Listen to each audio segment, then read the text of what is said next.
All right, welcome to another episode of the Middle-Aged Metalhead. And today we've got regular contributor Abhishek's back with us, and we're going to be talking about a whole lot of albums that were released in the first 4 months of the year, or at least maybe the first 3.5 months of the year, with our, I would say, not the top four so far, but a few of our favorite fours that we wanted to spend some extra time talking about. And hey, Abhi, how's it going? It's going well. It's going well. And considering both of us are corporate slates, this is more like a Q1 review, so as to say.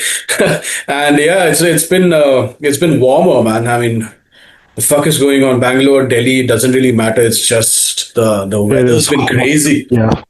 It's just insane. Yeah. So I've moved away from my regular sitting place because our room doesn't have an air conditioner. Acha. And yeah, but it is really, really hot. Yeah, but then again, you know what? Climate change is a hoax. So yeah. Anyway, so which album are we talking about first, Jigar? Let's start First, here. what do you think of the year so far? So I think, I keep saying this, and I know people who are who I speak with regularly, you and the others. It's become like a running joke where every year I say this, that it is a very strong year for extreme metal. But I felt last year was a bit of a dip after 2022 and 2023, which were like extremely good years for especially black metal. But I think this year thus far has been very strong for death metal.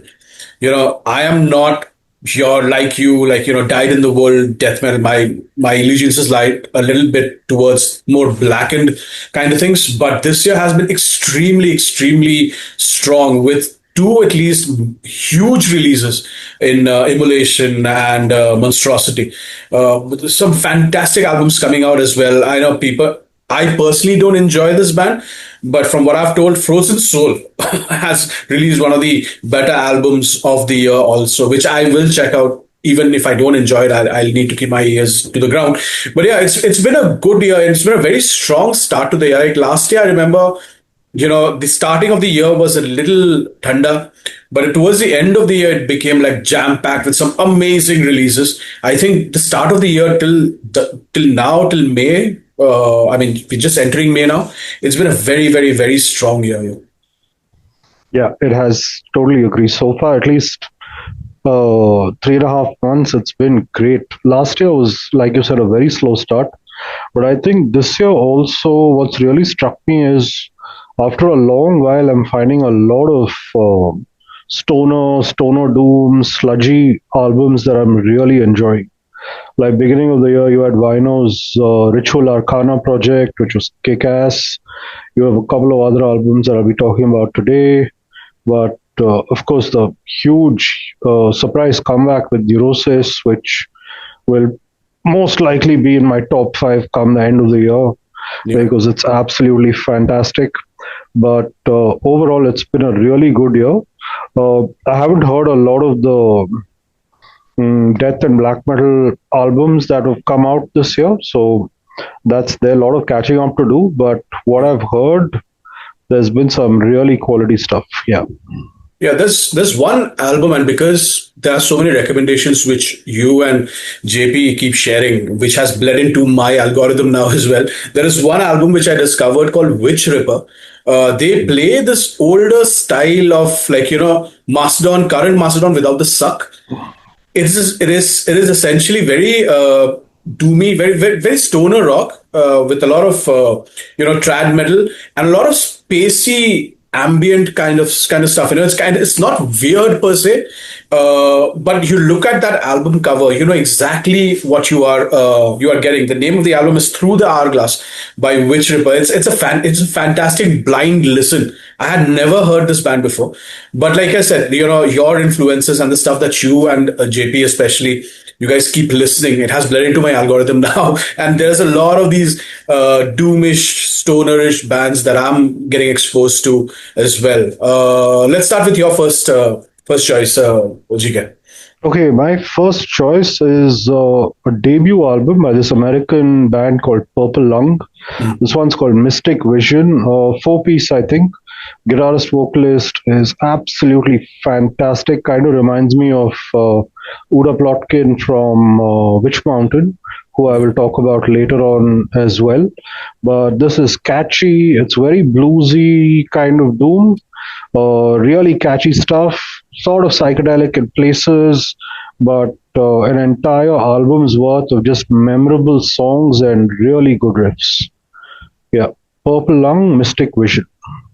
Yeah, I haven't really heard this album, though I have in our group chat, I have seen you and a couple of other people actually post about this, but this is something which I will change post this and maybe it will make our year-end list as well. But one album which I want to talk about, which I know for a fact will make my year-end list and probably yours as well, is Immolation's Descent, released on Nuclear Blast in April, I think.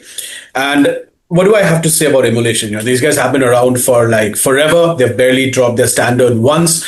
And if you've heard Immolation before, this is exactly what this band is. Dark, dissonant, death metal, no frills, no trends. Like albums like if you like Dawn of Possession or Hereinafter or even Acts of God, which I think is a latter-day masterpiece. This one sticks to that lane. I thought it's just dense, it's uncomfortable in a good way, of course. The riffs are dissonant, slightly off kilter, and fucking Vigna, man. His guitar work is still some of the best riffery that you'll hear in all of death metal. Ross Dolan on vocals, I mean, it's the same deep, controlled growl. There is absolutely no drop off from this band. I mean, and they are not chasing melody, not chasing trends, like I said. This is more about creating that tension, that atmosphere. And a lot of these riffs feel like they're pulling in very various different directions. But then again, it gives you that uneasy feel. But then towards the end, yeah, it makes sense. And there is a lot of catchiness in this album. I absolutely loved this album, and it's an instant buy for me as soon as the pre-orders go up. Yeah, this was really good. I think I still need to spend some more time with it. And to be honest, I haven't been a huge fan of the last 2 or 3 Immolation albums. Like, they're good and all, but I haven't really felt the need to buy any of them. Mm-hmm. But it'll probably change with this one, because from what I've heard so far with the 2 full listens, it's been really good, really dark. I think the production's gotten a little more murky and a little more dense, maybe, which is saying a lot for Immolation. But yeah, good stuff. Really good stuff. I also had Monstrosity on my list because I feel that riffing on that album is something which I vibe with more. If that makes sense, I really love that type of melodic, old school, fucking, that very swampy type of riffing which they have. But it's the production in Monstrosity which I can't abide with. It's that very modern side of, that drumming which is not attacking enough. But this just goes for for the throat. This basically it's the template of dissonant death metal, right? And many bands have just copied it for years. And I think with Gorguts, hopefully, Faizan, I hope you're listening to this. If Gorguts finally releases a death metal album, I think this is going to be a year of death metal. Because, I mean, Immolation is just Mog's most albums which are going to come out this year. Yeah, no, but speaking of the Monstrosity, I think pretty much exactly same boat as you. I just found it a bit too clean. Yeah. Yeah. But it's a very catchy album, Dajit. It is, yeah. It's very catchy, but the problem I had with it was once the album was over, not a lot of it stuck. Yeah. Like when it was playing, those riffs, those melodies were like, whoa, this is cool. I can vibe with this. But when it was done, it was like, yeah, I had a tough time remembering most of it. Yeah. Yeah. But yeah, very polished, very good sounding. Like, that bass sound on this album is terrific for death metal, right? It really grabs you, but there's something missing in it for me. Yeah. But yeah, next up for me is this band from Australia. They're on their 3rd album now, I think. Started as, again, a stoner, doom, sludgy kind of outfit, Mammon's Throne. But by the time of their 3rd album, which is the new one, My Body to the Worms, which is out on Hammerheart, this is a lot more traditional death doom. Maybe a touch of gothic as well, with those clean vocals coming in. But I really enjoyed this. Yeah. There's death metal, there's proper doom metal, There's maybe a little bit of a black influence with some of the tremolo picked riffing. There's tons of melody and some really catchy songwriting. So this is another band that, I mean, I think easily their best one so far out of the three, and really memorable stuff. Did you get Paradise Lost feels from this? Yeah, especially definitely. Icon. Yeah, that is what drew me to this band, because someone told me that this will remind you of Icon and stuff like that, and it does. But for me, and I've told you this before as well, and we've had this little disagreement on this aspect, is it's the clean vocals that I can't abide with. Everything else is just absolutely fucking killer. It's badass. It's just the cleans when he hits, it just does not hit like a Nick Holmes would. No, it doesn't. But I don't think he's trying to do a Nick Holmes as well. Like, it reminds me more of these weird Italian doom bands, like let's say Abysmal Grief, where it's clean, but there's a lot of drama and almost a touch of the opera in it, in his delivery. Right? So, yeah, I think the clean vocals are definitely a bit of an acquired taste. Yeah, because everything else, like I said, it will remind you, if you love the older Paradise Lost, etc., you will absolutely abide by this. This is Peaceful 3 worship, and done fantastically well, and done without it sounding like they're doing a tribute act. They are doing their own thing. It's just by some miracle that it sounds that it's reminiscent of that era of Death Doom that we all know and love. Yeah, it is. I mean, you can tell their influences, but at the same time, I feel they've hit upon quite an original sound with this album. Yeah. An Australian scene, in my opinion, and I have said this multiple times on this podcast as well, is one of the most underrated scenes that there is. Their extreme metal scene is way out there. Just look at the bands that come out of there. I mean, last year there was a band which almost every appearance I made, I plugged that band, was Heavy Phrenic. It's one of the best bands doing that type of dissonant black metal out there. I mean, you've had your Destroyer 666s of the world, your Sadistic Intents, etc. And even currently, it's just Ulcerate, etc.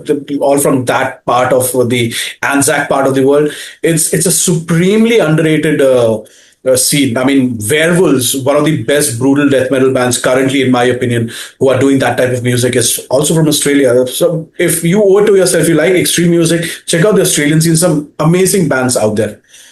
And speaking of extreme, this for sure, I have no qualms in saying this, and I hope I don't need to put my foot on my mouth. Is this? It'll take a very, very strong showing to remove this album from my top 3 at the end of the year, and that's Misotheist with Pinte. Released on Territorial Possessions sometime last month. They are Norwegian black metal led by one man called Kal-El, who is also a part of a great project called Diabolus Mecum Sempiterne. Now, this mad guy, he released both the albums on the same date. Okay, and this is their 4th album, and it's a heavy listen when if you love that type of Nedrosian black metal, the stuff which, if you like Mayhem with mixed with a little of DSO, this is an amazing fucking album. It is a very claustrophobic listen. There are just layers and layers of guitars. That wall of blackened sound will just hit you to the face. The vocals, of course, are cutting right through the mix. One good thing about this is the production is on point. They're on Territory. It's almost a major label. It's just fantastic. It's an album which I have, since it's released, I have never really stopped listening to it. There are some amazing tracks, especially the title track, which is almost 20 minutes, which is more than 20 minutes, in fact. Well, Pinte, it takes its time. It moves through different sections. Everything in the album feeds into this. You will find riffs getting repeated, motifs getting repeated. And they are not black metal in the traditional sense. They are not doing Demisteries Dom Satanas. They're not doing that. This is elevated black metal. There is a lot of stuff which is going on. There's a lot of different influences that feed into this. So if you've not heard Misotheist, and if you're into black metal, this is one band which demands your complete and complete attention. Absolutely magnificent band, 10 out of 10. Cool, yeah. I mean, I've seen you mentioning this a lot, but I still have to listen to this.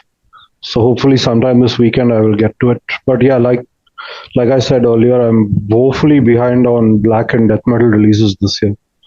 But yeah, this is something that sounds like I should definitely be checking out soon. Yeah, it's also, I'm just giving a fair warning to you and all our three listeners out there. It's a demanding listen.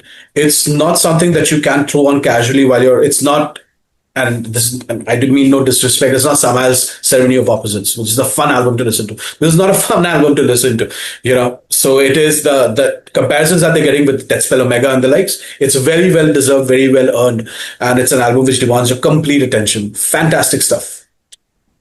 The funny bit is anytime anyone mentions Deathspell Omega, I'm like, fuck, I want to listen to that band now. Yeah.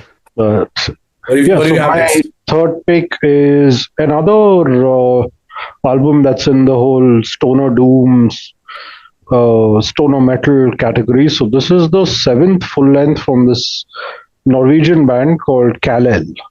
So Kal-El basically formed, I think, 2011 or 12, and they've been at it for a long while now. So about, and very prolific as well, right? Like 12, 13 years, seventh full length. This one's called Astral Voyager Volume 2.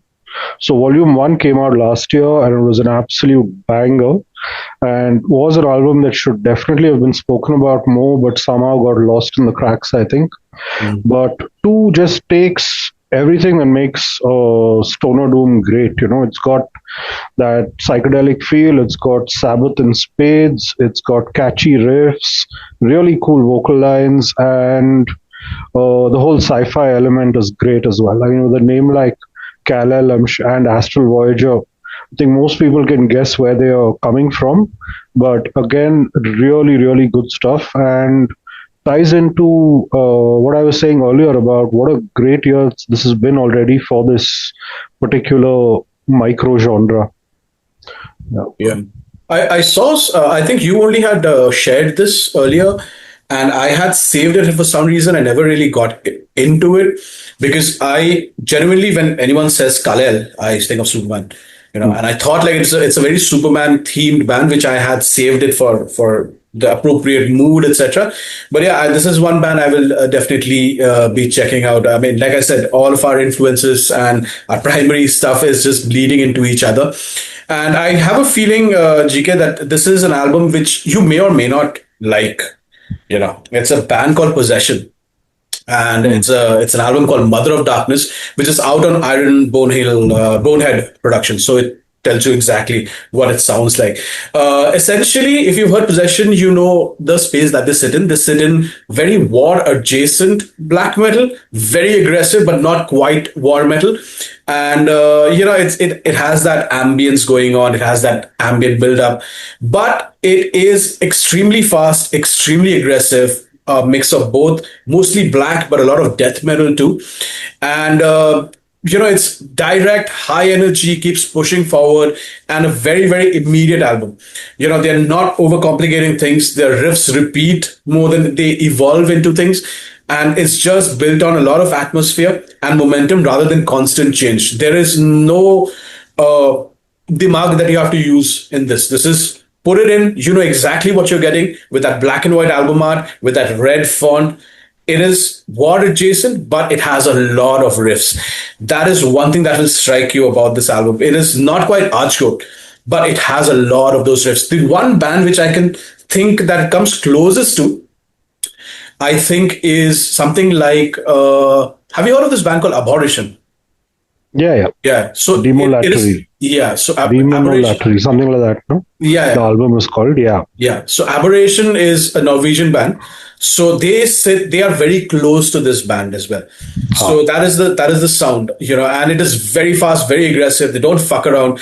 It's 35 minutes in and out, blasting brutal black metal. So yeah, I mean, and that stuff is just my bread and butter. I love that stuff. And yeah, it's if you like black and death metal that sticks to the core sound, does not fuck around, this works. If you want variation, this is not the album for you. But overall, it just does what it sets out to do. It is just meant to bludgeon you and your senses, and it does exactly that. Cool. It actually sounds really interesting. And I looked up the album and queued it up as you were talking. And yeah, that album art is total classic. Yeah, Yeah. really cool. Okay, my final pick is something that will probably be in my top 10 for sure, because I don't want to say top 5 because already the top 5 is looking quite crowded with some heavy releases or heavy hitters. But this one's called Lividus. Mhm. And the album is called Scarabaeus, at least I think that's how it's pronounced. So this is Uta Plotkin from Witch Mountain on vocals, Rob Schaffer, who played drums with this excellent sludgy band called Dark Castle in the 2010s, and is, I think, currently playing guitars with one of your favorite bands, Uada. And I have thoughts on that. I will come to that later. yeah, but what these guys are, and yeah, there are like 2 or 3 other members of the band as well. But what these guys are doing is sort of a progressive death thrash kind of thing. Plotkin has an amazing clean vocal style, which anybody who's heard Witch Mountain should already be familiar with. But here she's also mixing that up with some growls and some extreme vocals. So her vocal approach, honestly, the first thing that it reminded me of was Avril on Blood Revolt. How he was switching from growls to cleans on that album right through every song, pretty much. That's pretty much what she's doing here. But the backdrop is very, what would you say? Maybe like somewhere between Ludicra, Voivod, and if you're familiar with Slowfag and Hammers of Misfortune, Yeah. John Corbett's style of guitar playing. So it's progressive, it's heavy metal, it's thrash, it's maybe has a little bit of black metal DNA in it at times, but this is just one amazing album. And somehow Plotkin's vocal should not work over this at all. It should be an unholy mess. And for most people, the first time they listen to it, that could be their first reaction as well. But stick with this, and this album will blow your mind, or at least it blew my mind completely. Yeah, when I heard it for the first time, and I've heard it like a couple of times as well, so I don't have a lot of deep thoughts into it. My first thought was, what the fuck is this? Because like I went in expecting very progged out with the people involved, a little bit of doom, a little bit of stonerish, and it was just blasting. Like it was aggressive, it was heavy guitars, and it was obviously wailing vocals. And I was like, okay, fine, what the fuck is this? But yeah, it is definitely one thing is there. It's definitely an acquired taste. It's not something which, again, it's not for being played in the background. It is something which demands your constant attention, which is why I don't want to besmirch this by my half baked thoughts, because I've only heard it a couple of times. But there is also another project this came out this year, which not in sonically but in intent it reminded me of this project, and it is also by an artist which both you and I like, and that's Leila Abdul Rauf. The only reason for that is it's sonically not similar at all, but the intent, like going completely out of your wheelhouse and doing something which is completely different. And that album also, when I heard it for the first time, it was like completely ambient with some guitar feedback and all of these soundscapes building, and then it becomes slightly aggressive. I was like, okay, what the fuck is this? I expected death metal. You know what I mean? So yeah, but yeah, fantastic listen, especially if you like experimental music. I think both of these albums are something which you should be checking out. Yeah, that Leila Abdul Rauf is a good call out. Yeah, it was. I heard the first single, so I kind of knew. I think kind of was expecting the direction the album would go in, but I wasn't expecting to like it as much as I did. So just heard it a couple of times so far, but yeah, I've been really enjoying that one. Final picks about and my final pick is I went back and forth between a lot of different albums. I know a lot of. I'm pretty sure you expect me to speak about Ruins of Beveras, but I will definitely be speaking about it in the year-end video, if at all. But one band which I think doesn't gets its flowers deservedly, and and he has done everything that he has done, and it's all through the dint of his own, him being at it at the scene since the very beginning, is Hellripper. And this year, the album which they put out, Coronach, or he put out through Century Media, is just, I think, him at the peak of his past, James McBain, because it's a one man project, always has been a one man project. And at this point, you would expect him to slow down. But that is not happening. Initially, it started off, you had death thrash, then it became blackened thrash. And the last album, Warlock Scream, had a lot of Metallica and a lot of thrash metal influence in it. But in this album, there is a lot of Battery. There is a lot of Venom, a lot of Hellhammer. Essentially, the first wave black metal, his influences are showing. It's fast, it's aggressive, but it's very, very layered. It's very riff driven, but there is a lot more going on in that riff now. You know for a fact that this guy, he is building on all of these things that he has honed over so many years. I mean, there is a song here which I feel it's one of my favorite songs of the year. It's called Baobon Sith, Waltz of the Damned. It is such a fucking fantastic Battery worship song, man. I mean, it would not be away from under the side if it was on under the sign of the Black Mark. It's such a fucking amazing song. There's a song called Black Satanic Fuckstorm, The Art of Resurrection, which has like a bit of piano going on. And even with the songwriting, like I mentioned, they're mixing more styles than ever before. There is black metal, there is thrash metal, there is traditional heavy metal, all of it coming through. And the songs are all of them are such nicely structured. And it's just not speed for the sake of it, which how it was earlier in the first two albums. There is so much deliberation and so much great songwriting put in. And the best part about James is, if you follow him on Instagram, every evening while he was writing this album, he used to come online and work on those songs while you're watching it live with him. And that was such a fantastic thing to see, because rarely do artists do that. And he was giving you such a brilliant insight into how these songs came to be. Amazing album, just hooks without losing intensity. Just fantastic, fantastic stuff. If you like Hellripper, a lot of the cult people might think that they have sold out, or he's sold out and he's a poser or whatever. But make an album like that.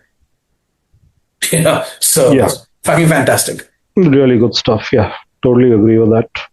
I've been on again, off again a little bit with the band. I think like every album so far, there have been like 3 or 4 songs that I've absolutely loved, and then the rest of the album just kind of is a little mid. This one rules. Yeah, start to finish, it's kick-ass. Yeah. So we're done with 4 each. Now we'll just talk about, maybe you can give me your brief thoughts on some albums. I'll list out, JK, and you can give me some brief thoughts on what you felt, and maybe I'll give you about what I feel as well. First up, I think I know what you may say, but Worm, Necropalace. Okay, this was, for me, it was a little disappointing. Just too much guitar wankery, and some of it was good, some of it was okay, but I think I was expecting more, maybe, or I don't know what I was expecting, but didn't particularly love what I heard. Yeah, I would tend to agree with you. You know why? Because I was so hyped and so high on this album when it first released. I was posting about this all the time, and I was really, really high because on this album, because I love Phil. But as the weeks have gone on, none of these songs stick, because as much as I love experimentation in my music, I wish Worm would pick a lane. There is way too much going on in their songs. It's doom, it's death, it's gothic. I think they should just pick a lane and just stick to it. So that's Worm, Necropalace. Overall disappointing. No, but one thing, maybe there's just too much Phil on this album. For Everglade, I mean, it was pretty good death doom, like really heavy stuff. This feels like a stylistic shift also, and but yeah, didn't work. Okay, another Phil Tugas project, Exxul, Sealed in Japan. This was also disappointing. This here, I was expecting something really epic, because I heard about this heavy metal doom doom metal project, whatever. And yeah, it just didn't work for me. Yeah, same issue as before, but the issue here was not them sticking to a lane. My issue was them sticking to just one lane. I mean, I get it. I know you guys like Candlemas. Just get the fuck on with it, man. I mean, Yeah. yeah, it was way too much. After a point, it was like, just get on with the fucking songs, man. Fucking, I don't need like 14-minute songs all the time. All right, moving on from 14-minute songs to just blasts of energy. Converge, Love Is Not Enough. Oh, I like this one a lot. Yeah. Very straightforward for Converge, especially after their collaboration with what is that lady's name? Yeah, she became famous covering, doing neo-folk covers of Burzum and all. Yeah, You're a big fan of hers. Anyway, I'll think of it. But even with their classic stuff, right? Like if you look at Petitioning the Empty Sky or Jane Doe, and then you look at this one, it feels very straightforward, hardcore, rather than the sound that they kind of pioneered. But I still enjoyed it a lot. Yeah, and I think I love this album, and I think this is the best work since Jane Doe. I know it's a big thing to say, considering there are albums like Axe to Fall, etc. But there is no other band currently in the scene which sounds like Converge. You know, many bands are trying, but there is just one Converge. Moving on, Speglas, Endarkenment, Being in Death. This was a good one. Yeah. This was a really good one. I like this a lot. This is the band that had some tie-in with Morbus Chron, right? Yeah, Morbus And Chron. yeah, what was the band that came from Morbus Chron? They keep saying that it's a continuation of Morbus Chron. Yeah. The Isaac, I think his name is ex Morbus Chron on guitars and vocals. Yeah. This was a really good one. I liked it. Yeah, Maybe and slightly post-ish at times, but it was still really nice. there is also another band. Let's do two more, and then we'll take it from there. Have you heard the new Coxrad album, Carving the Causeway to the Other World? No, I have it queued up, but I haven't had a chance to listen to it yet. And last one, let's talk about Transylvania, Magia Postuma. This one also I haven't heard yet. No. All right. But yeah, So these are two albums I would recommend, especially Transylvania. And there is one more thing which I can see right at the back, and I know one of our common friends would kill me if I don't mention this. Triumpher. Have you heard the new Triumpher album? Oh yeah, I really enjoyed it. Yeah. That was like an instant buy for me. I even got I got it on physical, and it's just fantastic. Oh, you got it already? Oh, I got cool. it. We got it directly. Okay. Cool. So that is yeah. This is really cool. All right then. So that does it. About Uada. Yes, Since correct. not one album goes, not one episode goes without me ranting. But yeah, these fucking people. It was not enough that they ruined black metal with their Lotus bullshit. Right now, they're about to ruin folk metal. Have you seen that? Have you heard the new album? No. So what they're doing is they're doing folk reimaginings of their older songs. Number one, who asked for this? Number two, who is the audience for this?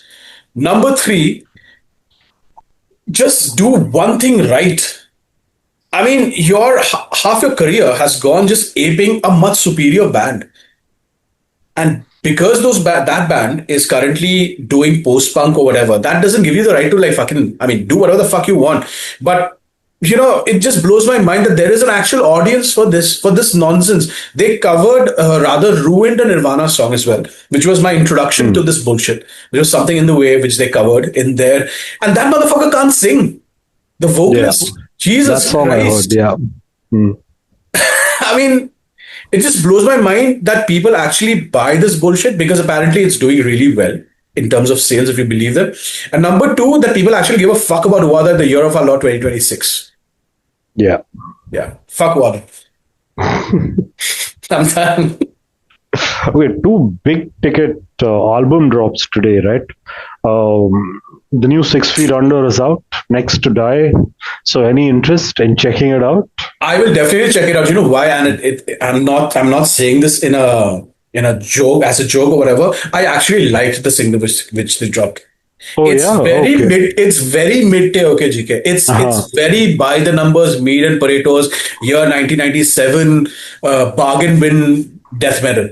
But coming from 6 feet under, I will take that win because 6 feet. The first two 6 feet under albums, 6 feet under albums are albums which I genuinely enjoy to this day, unironically. The first 6 feet under album is genuinely good. Haunted, yeah, yeah. Yeah, I Haunted like is Haunted. really good. But yeah, so I want to win for my boy, Chris Buns. So I will definitely check out that album. And I'm actually looking forward to it. So I've been like prepping my some to get into that headspace to actually enjoy that album. But yeah.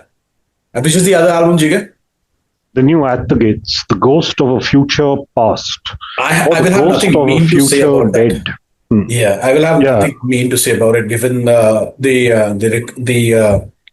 circumstances in which it was recorded. But I still I still enjoy At the Gates, still Slaughter of the Soul. I mean, they're fine. Red in the Sky is Ours is still my favorite At the Gates album. But yeah, I'm just mildly curious because of it's the last album of Thomas Lindbergh. hmm. And that is the only reason why I will give it my complete and utter attention. Because aside from his stuff from At the Gates, which is some of his weaker material, I think Dysphere is one Yeah, genuinely unheralded band. Yeah, hmm. it's a deadly band. Yeah. This feels a total juggernaut. But yeah, even I'm curious about the At the Gates. So at least for sentimental reasons, I will definitely listen to it. Yeah, 6 Feet Under, I'm not expecting anything at all, but man, which means it's Barnes going to be a was, total win. yeah, true, like the new Exodus, right? You go in with zero expectations and you're like, hey, this isn't bad. But you actually liked the new Exodus, huh? No, I didn't like it, but I was just surprised at how I didn't think it was bad, basically. I genuinely thought you guys will have the same reaction the way I had with Testament last year. When I went in Oh, with such elevated expectations, like this is gonna huh. more, this is gonna fucking kill everyone. And then I was like, what the fuck is this? Oh, okay. And No, speaking of I yeah, go haven't on. liked any Exodus album since Tempo. Right. So I was listening to this because it's Exodus. So I'm like, okay, chalo, let's listen to it. And then it was like, it was fine. Yeah. I didn't particularly hate anything on it. And I liked maybe like two songs on the album. So it was okay. I don't understand like how something like Cruel Force, also another album which you should listen to, Hmm. Haneda. How something like a Cruel Force, a band like Cruel Force, who I don't think they're even signed to a major label, can come out with such a brilliant, badass black and thrash album, and Creator cannot.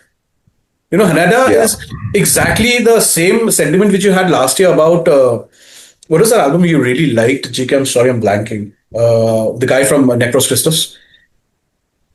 Sijin. Yeah, it's exactly. It gave me the same vibes that Siljan did for you. It Hmm. was essentially the 90s Yeah. Metallica Megadeth riffing. And they actually did a Megadeth song better than Megadeth. Yeah. Hmm. So I don't understand this entire choices in production techniques and songwriting techniques. Production choices are weird. Or maybe that's what the kids want today. They just want to, bands that they can see in a festival, drink along, sing along, say oi, oi, oi too. But yeah, whatever. Hopefully, we do oi oi oi to Exodus soon. But one can hope. One can hope. Anyway, No, and last I, disappointment. Yeah, go ahead, go ahead. no, no, go on, go on. It's No, no, okay. go ahead, go ahead. I had another took to make, but go ahead. Oh, okay. No, what I've been hearing right now is that Exodus is already cancelled, even before the official announcement. Yeah. Nice. But that's how the the cookie crumbles. Yeah, Anyway, we yeah. don't want enemies in the scene. Another disappointment, obviously. And I went in with zero expectations, and I was still disappointed. Was fucking Mayhem. Oh, okay. I never heard it. Hmm. I mean, it gets such good reviews. Even that stick insect from Bangor, the guy who talks like this. I don't know what his name is. The guy with the cap. He's supposedly some comedian of some sort. Huh. Even that clown gave it a good review. Yeah, I mean, again, post the infestation, people are ranking bands based on their legacy rather than what they sound like. Yeah. That is the biggest issue with the scene currently, and Mhm. I don't understand how Mayhem can cannot sound like Mayhem at all. Mm. It doesn't sound like Mayhem. What was the last Mayhem album that you really liked? I I dug Damon, Oh, the one which came before this, but huh. an album which I truly loved was Dan Declaration of War. Yeah, same here. That album blew my mind, huh? Especially when they went off into that trip hop thing and all. I was like, holy Yeah. shit. Yeah. But yeah, after that, everything's been like, okay, okay. I think Auto at Chow, I guess, was a pretty good one. Auto at KO has one of my favorite Mayhem songs though, Illuminate, Eliminate. Aha. That song fucking rules. There's also another interesting part now that you've mentioned Grand Declaration of War. We've mentioned Grand Declaration of War. Is Ruin. The one album which Ruin has, and that's Blasphemer, who wrote Grand Declaration of War. Yeah. I think that is what Mayhem should attempt to sound like. But obviously, they don't have people to do all of that with three businessmen running the band and one part timer. It's more a t-shirt selling company on this point. Aha. But what albums are you looking forward to for the rest of the year? I don't know actually. I genuinely do not know. I'm still holding out hope for the new Marduk / Funeral Mist album. That is one project I think, but after all the teasing, Mortus released Domyod, which is essentially his electronica project, which also is something which I genuinely liked. But yeah, I think that's about it. I am looking forward to that. I know. I think I know what your answer is. But yeah, what is your one album that you have to, if you have to pick? I'm really looking forward to the new Propane.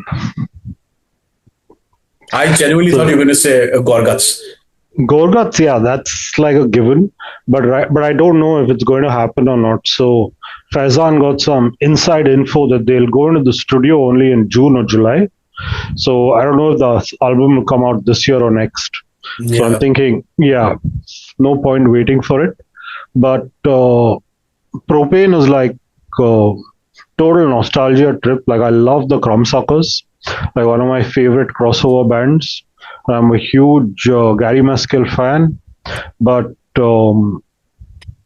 this guy like almost died like what 8-9 years ago after getting the shit kicked out of him by some mugging incident. So to see him come back, and the first 3 songs so far have been absolutely kick ass. So yeah, that's something I'm really looking forward to. Okay, I have an answer for you after that non-answer. The album I'm looking forward to most, and it's going to come out like in the next couple of months, is Stormkeep with oh yeah, Nocturnes of Islbim. So if you don't know Stormkeep, they are a mix of melodic black metal, like if you like Dissection, Sacramentum, stuff like that, with dungeon synth, and they speak a lot about fantasy, mythology, stuff like that. So Tales of Other Time and Galdrum, these are 2 releases which you should definitely have in your black metal collection. Absolutely magnificent album. Tales of Other Time, I remember it was my favorite album of 2021. Galdrum was one of my favorite albums of 2020. These guys can do no wrong. They have released 1 song from that album, which is magnificent. Carnal Tapestries of Nailed on Flesh. So Nocturnes of Islbim is one of the albums I'm really looking forward to. Cool, yeah. Really, really good band. Tales of Other Time I love that album. Yeah. Okay, cool. So we're actually ending this on a positive note. So yeah, thanks for watching. Subscribe, leave us a comment, tell us what your highlights of the year so far have been. And cheers, stay safe, stay metal.